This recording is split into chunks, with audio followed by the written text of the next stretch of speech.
नमस्ते मित्रों, आपका मेरे चैनल साहित्य का सफर में हार्दिक स्वागत है।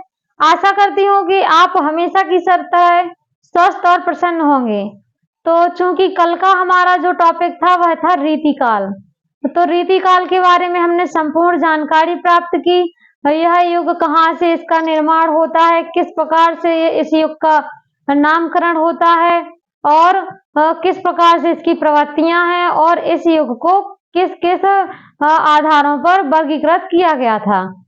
तो इतनी जानकारी हमने कल की क्लास में प्राप्त की थी। आज का हमारा थोड़ा सा टॉपिक बाकी रह गया था, चूंकि रीतिकाल बहुत ही बड़ा है तो एक दिन में नहीं हो पाता है, इसलिए आज दूसरी क्लास मुझे रीतिकाल से संबंधित लेनी आवश्यकता के अनुसार लेनी पड़ी। तो चलिए देखते हैं रीतिकाल। कल हमने देखा था कि रीतिकालीन कवियों का वर्गीकरण। तो रीतिकालीन कवियों का वर्गीकरण, जिसने भी मेरी रीतिकाल की प्रथम क्लास नहीं देखी है वह मेरे चैनल पर जाकर मेरी क्लास को सर्च कर सकते हैं। रीतिकालीन काव्य डाल देंगे तो क्लास ओपन हो जाएगी। इस प्रकार से आप वहां पर भी देख सकते हैं। उसी के बाद आपको ये क्लास मेरी पूर्ण तरीके से समझ में आएगी। रीतिकालीन कवियों को 3 भागों में बांटा गया था: रीतिबद्ध काव्यधारा, रीति सिद्ध और रीति मुक्त। तो रीतिबद्ध के केशवदास को हम पढ़ चुके थे, मतीराम को पढ़ चुके थे। आज हमको पढ़ना है देवदत्त से। देव, इनका मूल नाम देवदत्त है। इनका जन्म इटावा में 1673 ईस्वी में हुआ था। देव जो है इनका मूल नाम देवदत्त है। इनका जन्म इटावा में 1673 ईस्वी में हुआ था। अब हम देखेंगे इनकी प्रमुख रचनाएं। तो देव ने कौन कौन सी रचनाएं लिखी हैं? भाव विलास, भवानी विलास, रस विलास और शब्द रसायन। यह इनकी प्रमुख रचनाएं हैं। आप सभी याद कर लीजिएगा, या कहीं फेर आपने यदि बना रखा हो तो फेर में नोट करते जाइएगा। अब हम देखेंगे रीतिबद्ध काव्यधारा के अंतर्गत आने वाले कवि सेनापति। सेनापति का जन्म हुआ था 1589 में बुलंदशहर अनूपपुर में। सेनापति, चूंकि मैंने बताया था कि सेनापति रीतिकालीन युग में ऋतु वर्णन के लिए जाने जाते हैं, क्योंकि इनका ऋतु वर्णन रीतिकाल के लिए अनुपम निधि है। इसलिए इनका जो है रीतिकाल में ऋतु वर्णन के संबंध में हम इनका परिचय पढ़ते हैं। अब हम देखते हैं इनकी रचनाएं। सेनापति की रचनाएं, इनकी पहली रचना है कवित्र रत्नाकर और दूसरी है काव्य कल्प द्रुम। रचनाएं थोड़ी कठिन सी हैं, इसलिए आप लोग इसको नोट करके यदि याद करेंगे तो बहुत अच्छे से हो जाएंगी। अब हम देखेंगे जसवंत सिंह। जसवंत सिंह जो हैं वो रीतिकाल में अलंकारवादी कवि के नाम से जाने जाते हैं, क्योंकि इनका जो एक ही ग्रंथ चूंकि मुझे मिला है और इनके ग्रंथ के ऊपर टीकाएं अधिक मिली हैं, जैसे कि टीका टिप्पणी अधिक मिली हैं, पर इनका एक ही ग्रंथ मुझे मिला है, वह है आपका इनका भाषा भूषण। इसको अलंकारवादी ग्रंथ कहा जाता है। ठीक है, तो ये है, देखिएगा, जसवंत सिंह अलंकारवादी कवि कहे जाते हैं और इनकी एक ही रचना मुझे मिली है, भाषा भूषण, जो कि अलंकारवादी ग्रंथ कहा जाता है। अब हम देखेंगे कि इस युग के प्रमुख और कवि और उनकी रचनाएं। अब हमको देखना है इस युग के अन्य कवि और उनकी प्रमुख रचनाएं।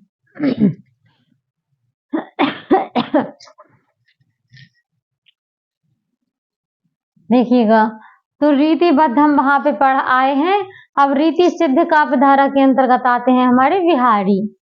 तो बिहारी दास के बारे में कुछ समझ लीजिएगा, क्योंकि यहाँ पर मैंने बोर्ड पर लिखा कम है और आपको समझना ज्यादा है, क्योंकि मैं लिखती कम हूँ और समझाती ज्यादा हूँ, इसलिए आप लोगों को ज्यादा से ज्यादा समझने का प्रयास करना है। देखिए, बिहारी को नागर कवि नाम से भी जाना जाता है। बिहारी जो है उन्हें रीतिकाल का प्रतिनिधि कवि कहा जाता है। और यह नागर कवि के नाम से जाने जाते हैं। इनका जन्म 1595 में ग्वालियर के गोविंदपुर गांव में होता है और मृत्यु इनकी 1663 में हुई थी।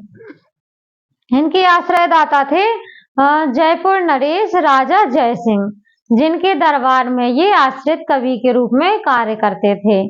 अब बिहारी के बारे में हम कुछ समझेंगे। जैसे कि बिहारी को किसी ने कहा है भक्त कवि, और शुक्ल जी इनको रसवादी कवि मानते हैं। शुक्ल जी बिहारी दास को रसवादी कवि मानते हैं। यहीं पर आपके नगेंद्र जी हैं, तो वह कह देते हैं नहीं, यह तो ध्वनिवादी कवि हैं। लेकिन बच्चन सिंह जो कि हमने आपको पहले भी बताया था कि बच्चन सिंह ने बिहारी दास को क्लासिकल कवि कहा है। बच्चन सिंह हैं, वहीं इनको क्लासिकल कवि की उपाधि देते हैं। क्लासिकल अर्थात अभिजात्य वर्ग का कवि।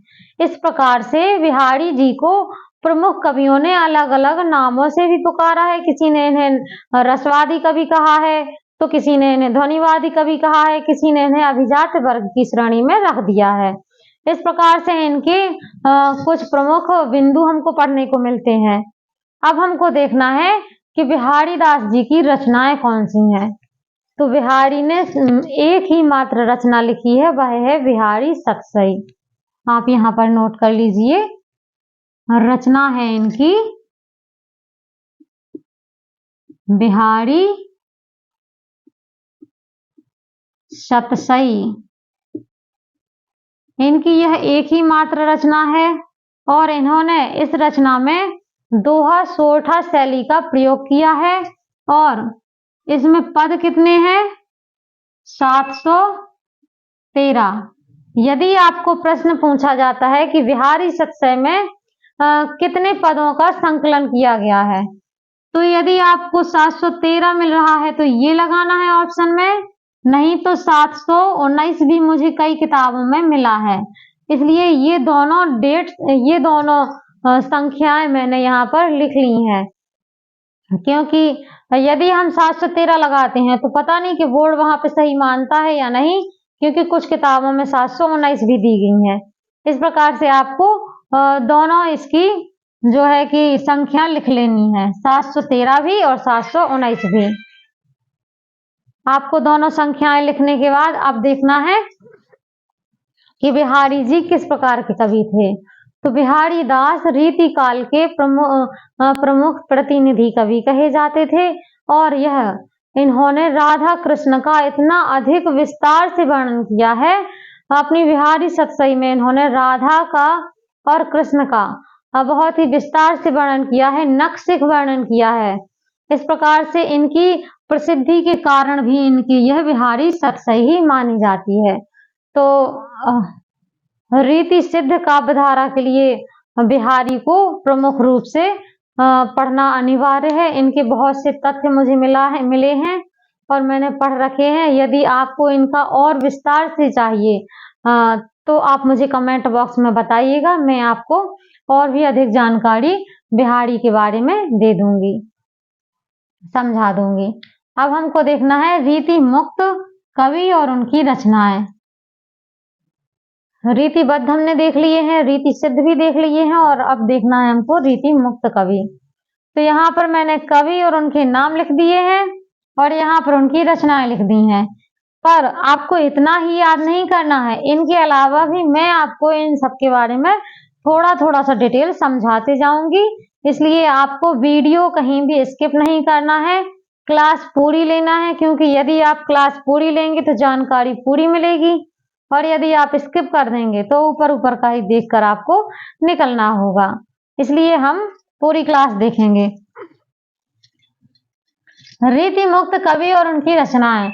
क्योंकि रीति मुक्त मैंने पहले ही बता दिया था कि जो ऐसे कवि जिन्होंने रीति युग से संबंधित कोई भी रचनाएं नहीं लिखी हैं, यूं कह दो कि रीति काल की परंपरा या पद्धतियों से इन्हें कोई भी मतलब नहीं था। ये अपनी स्वच्छंदवादी काव्यधारा का विवेचन करते थे। यह अपनी मस्ती में डूबे हुए कवि थे, जिन्होंने राजकाज के डर से कोई भी कविताएं या काव्य संग्रह नहीं लिखा है, बल्कि स्वतंत्र रूप से मुक्त होकर अपनी काव्य शैली का वखान किया है।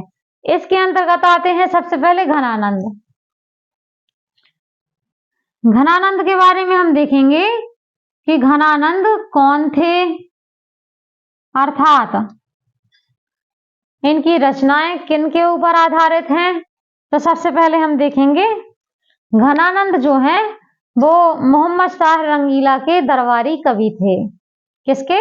मोहम्मद शाह रंगीला के दरबारी कवि होते हैं और उनके राजा के दरबार में एक गणिका रहती है, उस पर यह आसक्त हो जाते हैं और एक दिन राजा के कुछ मंत्रीगण कहते हैं कि मीर मुंशी, अर्थात इनको जो पद दिया गया था राजा के दरबार में, वो है इनका पद था मीर मुंशी। तो कुछ मंत्री कहते हैं राजा से कि राजा साहब मीर मुंशी गाते बहुत ही अच्छा है। राजा साहब मीर मुंशी से गाने के लिए कहते हैं घनानंद से, पर घनानंद इनकार कर देते हैं। तो वहां पर जब घनानंद इनकार कर देते हैं और वहीं पर जो सुजान नाम की गणिका रहती है, उसके कहने पर ये राजा की तरफ पीठ कर लेते हैं और सुजान की तरफ चेहरा करके गाना स्टार्ट कर देते हैं, गाना शुरू कर देते हैं और अपना जो काव्य है वो इतनी तन्मयता से सुनाते हैं कि वहां पर बैठे राजा महाराजा सभी इनके काव्य की तन्मयता में लीन हो जाते हैं। पर जब इनका गान खत्म होता है तो राजा थोड़ा सा रुष्ट हो जाते हैं, क्योंकि मंत्रीगणों ने कह दिया था कि इनकी बेअदबी देखिएगा साहब, कि ये आपके कहने पर इन्होंने बखान नहीं किया गान का, जबकि हमारे यहाँ की गणिका के कहने पर ये गायन शुरू कर देते हैं। तो राजा इनकी बेअदबी पर नाराज होकर इन्हें देश निकाला दे देते हैं, क्योंकि यह राजा की तरफ पीठ करके बैठे थे और राजा को यह बर्दाश्त नहीं हुआ कि मेरे तरफ पीठ करके बैठे हैं और एक गणिका जो है उसके तरफ सिर करके चेहरा करके इन्होंने गायन किया था। इसी वजह से इन्हें देश निकाला दे दिया गया था। जब इन्हें देश निकाला दे दिया जाता है तो यह वृंदावन में चले जाते हैं। वृंदावन में वहां पर सुजान से संबंधित ये बहुत से पद गाते हैं और वृंदावन में जो पद लिखते हैं तो उनके लिखे हुए पदों में सुजान शब्द दो प्रमुख अर्थों में प्रयोग किया जाता है। एक है श्री कृष्ण की भक्ति के रूप में और दूसरा इनकी प्रेमिका सुजान के रूप में। इसलिए यदि प्रश्न आ जाए कि घनानंद ने जो पद लिखे हैं उसमें सुजान शब्द किस अर्थ में आया है, तो दो अर्थों में आया है, एक कृष्ण की भक्ति के रूप में और दूसरा अपनी प्रेयसी सुजान के रूप में। अब यहाँ पर वो घनानंद जब वृंदावन चले जाते हैं तो वृंदावन जाने के पश्चात वहां पर नादिर शाह का आक्रमण होता है और नादिर शाह से कुछ लोगों ने कह रखा था कि मोहम्मद शाह रंगीला का जो मीर मुंशी है वह यहाँ पर रहता है और उसके पास बहुत सा धन है। तो वहां के लोग नादिर शाह के लोग आक्रमण करने के लिए इनके पास आते हैं और कहते हैं रज रज रज, अर्थात धन कहाँ है। तो ये 3 बार कह देते हैं।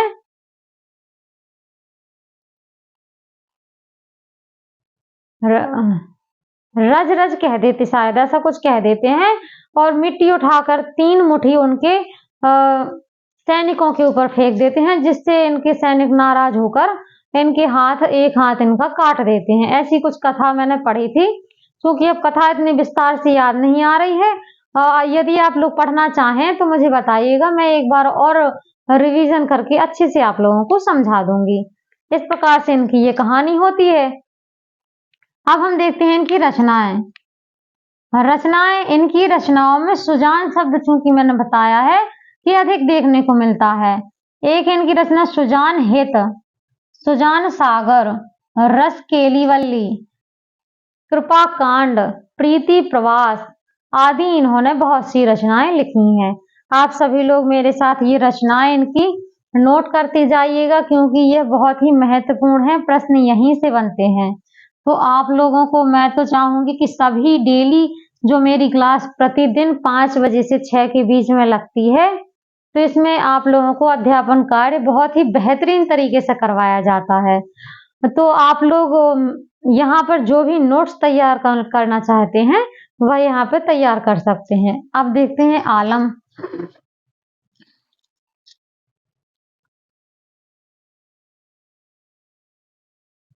आलम कवि, इनको शेख आलम भी कहते हैं क्योंकि शेख इनकी पत्नी का नाम था।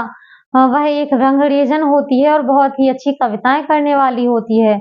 एक दिन ये अपनी पगड़ी रंगने के लिए देते हैं, तो पता नहीं शरारतवश या जानबूझकर इनकी पगड़ी में एक कागज की छोटी सी पर्ची चली जाती है जिसमें कुछ पंक्तियां लिखी रहती हैं, और उन पंक्तियों को देखकर रंगरेजन जो होती है शेख, वह उनको पूरा कर देती है। इस प्रकार से ये वहां उस पर आसक्त हो जाते हैं और विवाह कर लेते हैं।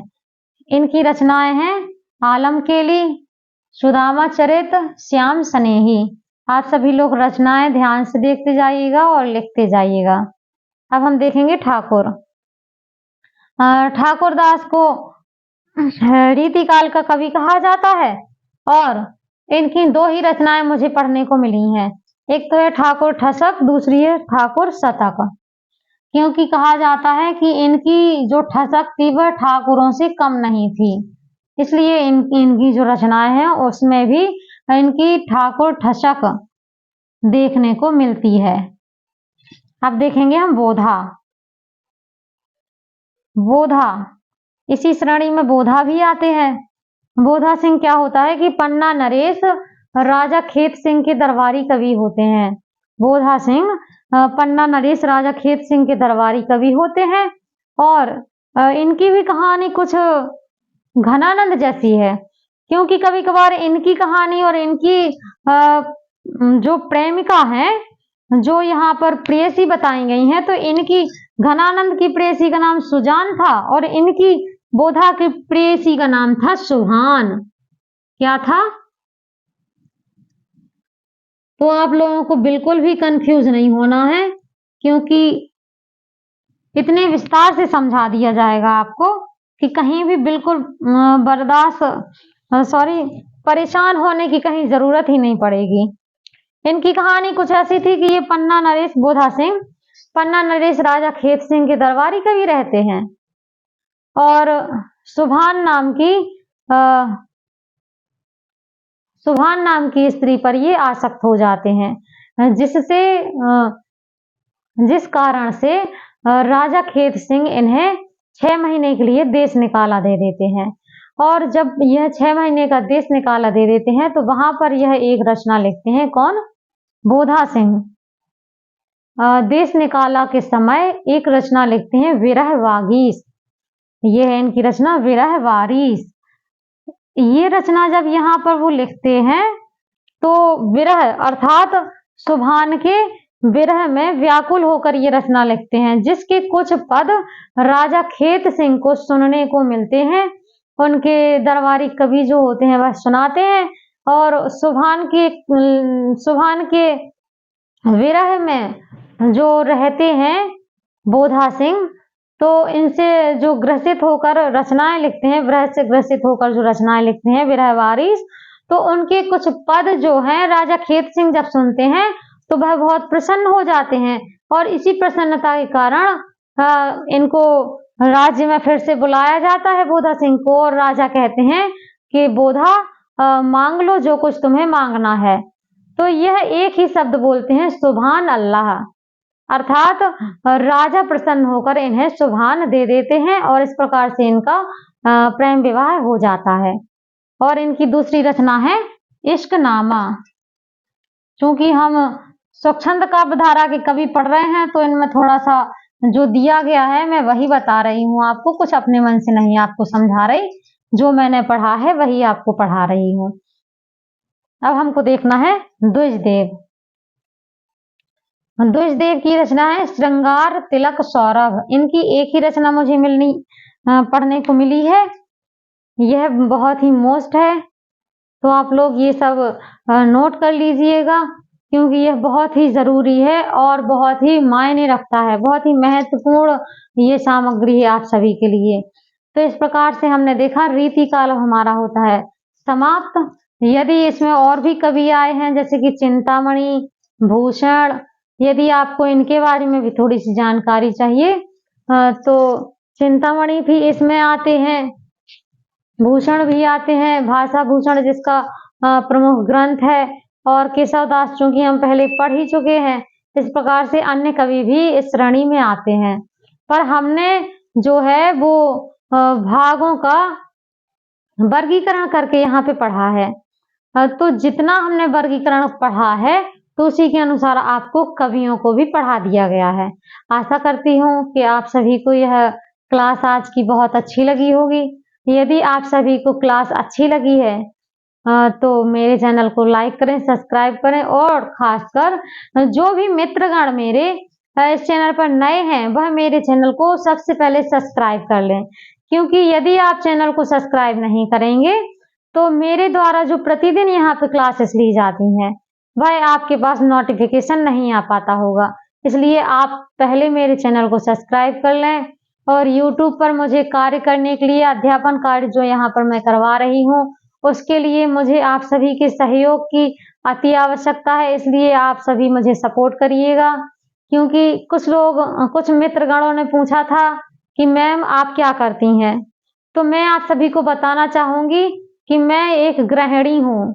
फिलहाल मैं एक गृहिणी हूँ। क्योंकि ऐसा नहीं है कि मेरे पास कोई डिग्री नहीं है, मैंने सब कुछ पढ़ाई A to Z सब कुछ कर रखी है। और आपको यदि मेरा बायोडाटा चाहिए तो मुझे कमेंट बॉक्स में लिख कर बता दीजिएगा, मैं आप सभी को अपना पूरा बायोडाटा दिखा दूंगी। क्योंकि ये जो सामग्री मैं आपको प्रदान कर रही हूँ, पढ़ा रही हूँ क्लासेस में, और इतने अच्छे से समझा रही हूँ, ये ऐसे ही तैयार नहीं हो जाती है। इसके लिए बहुत ही अध्ययन करना पड़ता है।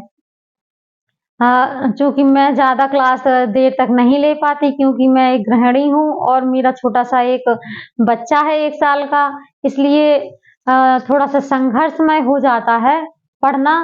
पर पढ़ाई को हम अपने सुचारू रूप से करना ही चाहते हैं, क्योंकि यदि हम पारिवारिक रूप में आ जाएँगे और ज़्यादा अपने आप को उसी में विलीन कर लेंगे, तो पढ़ाई हमारी एक साइड जैसे कि कहीं छिप सी जाती है। पर मुझे ऐसा नहीं करना है, मुझे अपनी पढ़ाई को निरंतर बनाए रखना है।